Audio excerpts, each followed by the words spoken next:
Hi, this is Rich Overholt, the LMS Product Manager here at Sail University. In this very short video, we wanted to provide an overview and review of the development value rubric that is used internally by our software development team to help establish relative value of each of the potential features that are being considered for inclusion in future releases of the LMS. To help us make some more data-driven decisions, we developed this rubric last year in 2017, and it has been an integral part of our decision-making processes moving forward since. Now, as we evaluate each of the features, we have put together 5 different dimensions. We'll kind of provide an overview for each of those and then talk about the score points. You will notice that for each of these dimensions we're providing 4 score points between 4 and 1. You will notice that we did not provide a 0 or not attempted. We determined that every feature that was being considered would have at least nominal value, even if it's very, very minor. And so the lowest possible score that you would be able to apply to any one of these dimensions is 1, whereas a score point of 4 would represent something that's a very meaningful improvement or brings very, very significant efficiencies to the particular domain. So the first dimension that we established was that of institutional preparedness. Items in this will provide support for strategic planning, for stability and sustainability, and new innovation moving forward over a period of years. Items at the score point of 4 are providing that significant support. At the score point of 3, we're providing moderate support. At 2, we're providing some support. And at 1, little or no support in those areas. Our second dimension is that of usability. Usability basically refers to providing improvement or enhancement over existing functionality with accompanying demonstrable time savings or efficiencies of process. Items at the score point of 4 will significantly improve or enhance. At score point of 3, we will moderately improve or enhance. At the score point of 2, we will somewhat improve or enhance. And at 1, we will fail to improve or enhance. Our third dimension is that of student support. Items in this area will increase engagement and persistence for students and provide reinforcement for the student, of course, that his or her dream is being taken seriously. Items at the score point of 4 will significantly increase that engagement and persistence.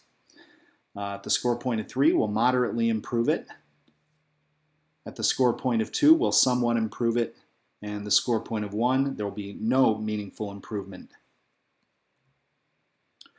Our fourth dimension is very similar but corresponds to the faculty role instead. And we're talking about items that will provide an improvement in instructor experience in the LMS or performance. Items at the score point of 4 will significantly improve that. Items at the score point of 3 will moderately improve. Items at the score point of 2 will produce some meaningful improvement. And at the score point of 1, no meaningful improvement. And finally, our last domain is that of educational methodology support, and items in this domain will improve the ability to assess, track, or report on mastery of learning outcomes. So items at the score point of 4 will significantly improve that ability. At the score point of 3 will moderately improve that ability. Items at the score point of 2 will somewhat improve that ability. And at the score point of 1, they will fail to improve that ability. Now, what does this have to do with you? We are going to ask you to employ the same development value rubric that our product team does to help us establish value scores across about a dozen or so items being considered for inclusion in version 6, which is slated currently to be released sometime early in 2019. We're going to provide a survey that links to this rubric and gives you the opportunity to literally click on the individual squares so that you can score across each of these 5 domains, all dozen or so of those items that are in consideration. And the average scores that come out of this, as provided by you as our faculty body, are going to very significantly weigh into our decision-making process. Now, I just wanted to very briefly point out that the first time we really undertook heavy use of this was in our development of version 5.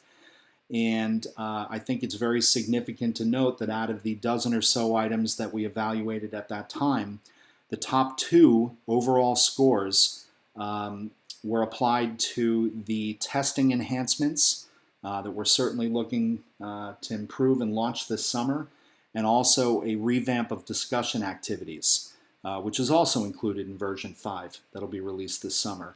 Now, there's a number of other items that scored very highly, and some of those items are in the running for inclusion in version 6.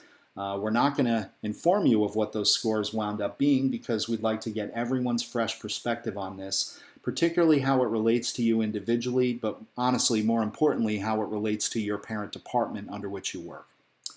So all of this said, please check your inbox and Student Connect, or Faculty Connect rather, for an article that provides a link to this survey in the very near future. And we look forward to getting everyone's opinions as you weigh in and help us make great decisions so that we can continue to build and develop the best possible LMS that we can for you. Good luck, everybody.